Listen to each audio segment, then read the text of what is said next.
AP capital Amaravati, Undavalli to Penumaka road. మునిగిపోవటం కాదు కదా, ఒక్క చుక్క వాటర్ కూడా, ఎక్కడ ఒక చుక్క ఉందండి వాటర్. ఇంకా లోపలికి సీడ్ యాక్సిస్ రోడ్లు, సచివాలయం రోడ్లు, అవి ఒక్క చోట కూడా నీట మునగటం పక్క నుంచి ఉండే కనీసం రోడ్ల మీద నీళ్లు ఉండటం కానీ బ్లాకేజ్ అవటం కానీ కూడా లేదు. ఈ బులుగు మీడియా చూపించే వీడియోలు చూసి నమ్మకండి.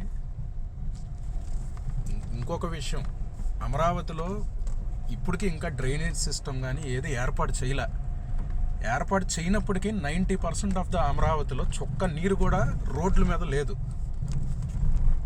ఆ డ్రైనేజ్ సిస్టము అది పూర్తయితే ఆ ఉన్న 5-10% కూడా